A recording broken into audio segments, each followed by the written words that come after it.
Well, I want to turn to the famed singer-songwriter John Legend, reading the words of Muhammad Ali's 1966 speech on Vietnam.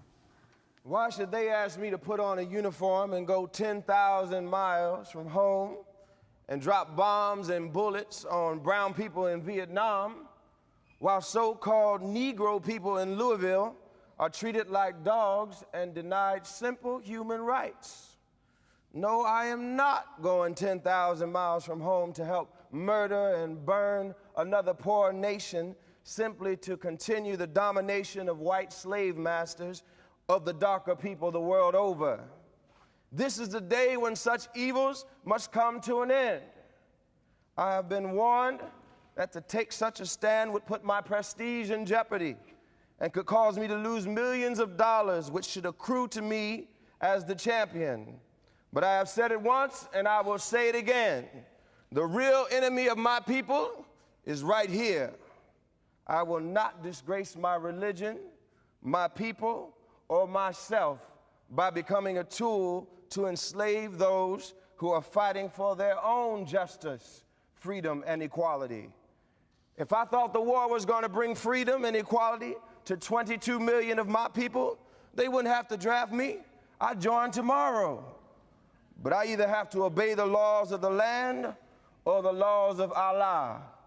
I have nothing to lose by standing up for my beliefs. So I'll go to jail. We've been in jail for 400 years.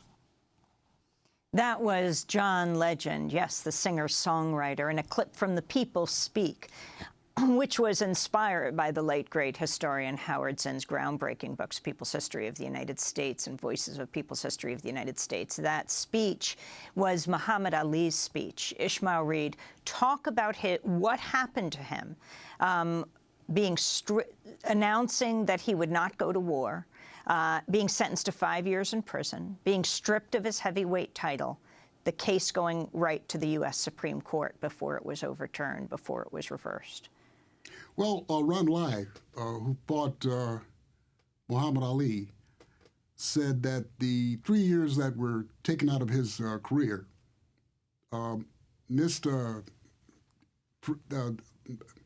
did not provide an opportunity for us to see him at his prime. And after that 3-year absence from the ring, he lost his speed, slowed down, before you could hit the guy. I mean, he said he was pretty because people couldn't touch him. But after he lost his speed, people could hit him, and you could touch him, and that continued to the end of his career. Now, I interviewed the great trainer, Emanuel Stewart, who incidentally said that he thought that Joe Louis was the greatest heavyweight champion of all time. But he said that Ali should have quit after he fought George Foreman. And even in that fight, he took a lot of punishment to the body. So I think the 3 years deprived him of, our seeing him at his prime. George Foreman was the rumble in the jungle in what was then Zaire, now the Democratic Republic of Congo. Mobutu Sese Seko set up this whole battle, one that the dictator didn't even go actually to see, perhaps afraid he would be assassinated if he came out in public. They thought that the people would elect Muhammad Ali leader. The president of Congo. That's why Mobutu was afraid. But, Muhammad Ali did sort of play footsies with dictators like Mobutu, Marcos. I interviewed the great journalist Emil Guillermo, who used to work for NPR. I met him, Harvard graduate.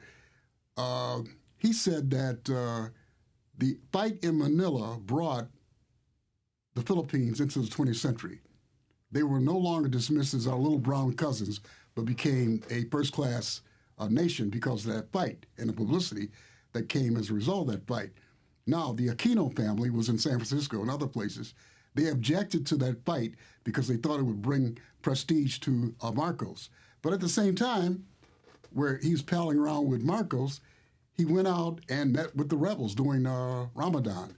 So that shows you how complex Ali was. We're going to break, and when we come back, we'll also be joined by Elizabeth Alexander. Ishmael Reed is an educator, writer, activist. His latest book, The Complete Muhammad Ali.